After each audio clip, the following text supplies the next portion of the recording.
video here for the grown-ups just to go over how you can be developing your child's speaking and listening skills at home. Now, if your child was in school, the majority of their time and the majority of our focus would be put on encouraging your child to develop those essential speaking skills and listening skills. Everything we do in school is geared around that. So really, the reading, learning sounds and the writing part of it are such a small part of what we would be focusing on in school. I would like you to be able to reflect that at home in what you're doing with your child. So if they were in school, they would be playing in so many different classroom areas with so many different friends. We'd be having carpet time where we have discussions, we'd be sharing stories, they'd be having snack time where they're sat with their friends. Every area that they're choosing to work in, they're working alongside their friends and developing those skills. So while your child's with you at home, it's so important that you make a little bit of time just to join them in their world and to play with them and really get stuck into some good quality play with your children. So when you're watching the videos where I might be asking you to have a go at getting them to write something down or having a go at getting them to learn some sounds, particularly reception, those things are important, but they're nowhere near as important as the speaking and listening side of it, because if they haven't got that in place, they'll never learn to read and they'll never learn to write successfully. So for example, in school, we would set up small world play areas.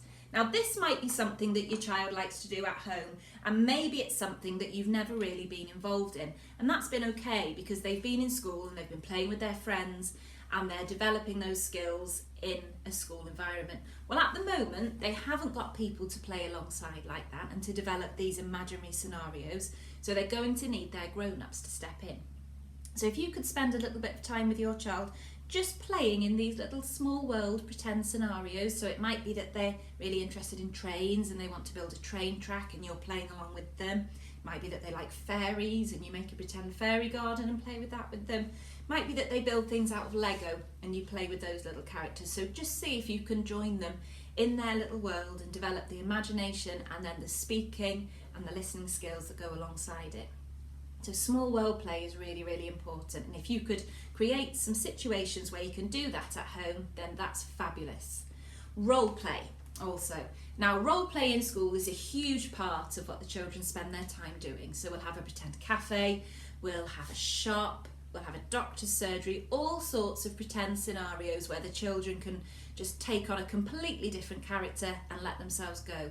So if you could develop some role play at home with your children, then that would be brilliant. It's such an important way for them to develop those speaking and listening skills. So set up your own pretend shop. You might be out on a walk and pretend that you've spotted a monster and you're hiding from the monster together.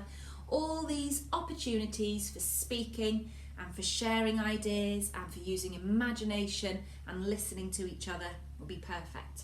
And then another really important thing, and I know you already know this one, but it's reading and sharing stories at home.